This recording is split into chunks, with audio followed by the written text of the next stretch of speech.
इस व्यक्ति का नाम संजीत कुमार शर्मा है। तीसरी सोमवारी के मौके पर रविवार और सोमवार की दरमियानी रात करीब 2:30 बजे संजीत अपने कुछ दोस्तों के साथ कोसी बराज पहुंचे थे। बताया जा रहा है कि संजीत कोसी नदी से जल भरने के लिए बराज के गेट नंबर 12 के पास पुल के पाए के सहारे नीचे उतरे थे। वहीं कुछ लोगों का यह भी कहना है कि वह रील्स बनाने के लिए भी वहां पहुंचे थे। हालांकि इसकी आधिकारिक पुष्टि नहीं हुई है। जल भरने के बाद संजीत जैसे ही पुल के सहारे वापस ऊपर चढ़ने लगे तभी अचानक उनका हाथ छूट गया और वह सीधे नीचे तेज बहाव वाली नदी में जा गिरे। देखते ही देखते संजीत पानी की धार में बहते चले गए, जहां कुछ ही सेकंड के अंदर वहां मौजूद लोगों के आंखों से ओझल हो गए। घटना के बाद मौके पर अफरा तफरी मच गई। जैसे ही इसकी जानकारी संबंधित अधिकारियों को मिली वैसे ही युवक की तलाश शुरू कर दी गई, जिसके लिए गेट नंबर 12 को बंद कराया गया ताकि नदी में खोज अभियान चलाया जा सके। इसके बाद नेपाल एपीएफ के जवानों और गोताखोरों की टीमों को भी तलाश अभियान में लगाया गया।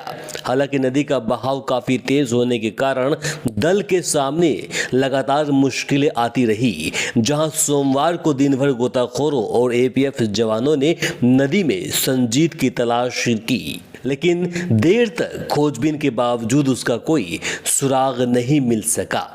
अब चलिए जानते हैं पूरी खबर को विस्तार से। सुपौल से सटे कोसी बराज पर सोमवार तड़के करीब 2:30 बजे एक दर्दनाक हादसा हुआ, जहां 28 वर्षीय संजीत कुमार शर्मा कोसी नदी के तेज बहाव में बह गए। हादसे के बाद से ही परिजनों में कोहराम मचा हुआ है और सभी को संजीत के सुरक्षित मिलने का इंतजार है। जानकारी के अनुसार अररिया जिले के अचरा गांव निवासी अरुण शर्मा के पुत्र संजीत कुमार शर्मा तीसरी सोमवारी के अवसर पर अपने कुछ दोस्तों के साथ कोसी बराज पर जल भरने के लिए पहुंचे थे। इसी क्रम में सोमवार की देर रात करीब 2:30 बजे वह कोसी बराज के गेट संख्या 12 के समीप पहुंचे। बताया जा रहा है कि वहां पहुंचने के बाद संजीत पुल के पाए के सहारे नीचे नदी की ओर उतरे। इसी दौरान उन्होंने जल भरा और जब वह वापस पुल के सहारे ऊपर चढ़ने लगे तभी अचानक उनका हाथ छूट गया। हाथ छूटते ही संजीत अपना संतुलन खो बैठे और सीधे कोसी नदी के तेज बहाव में जा गिरे। नदी में गिरने के बाद तेज धार के साथ बहते चले गए और देखते ही देखते आंखों से वे ओझल हो गए। यह देखकर वहां मौजूद लोगों में हड़कंप मच गया। इसके बाद आनन फानन में घटना की जानकारी प्रशासन को दी गई और युवक की तलाश शुरू कर दी गई। घटना के बाद सबसे पहले गेट नंबर 12 को बंद कराया गया ताकि नदी में पानी का बहाव कुछ नियंत्रित हो सके और खोज अभियान चलाया जा सके।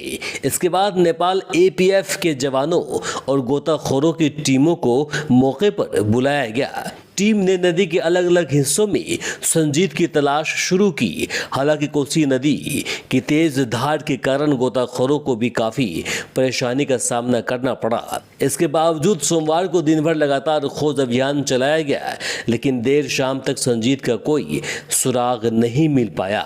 इधर जैसे जैसे समय बीतता गया वैसे वैसे परिवार की चिंता भी बढ़ती गई। लापता संजीत की बहन मंजू देवी ने बताया कि उनका भाई 2 भाइयों में छोटा था। करीब 3 वर्ष पहले उसकी शादी हुई थी और उसकी 2 वर्षीय एक बेटी भी है। हादसे की खबर मिलने के बाद से ही संजीत की पत्नी, बेटी और परिवार के अन्य सदस्यों का रो रो कर बुरा हाल है।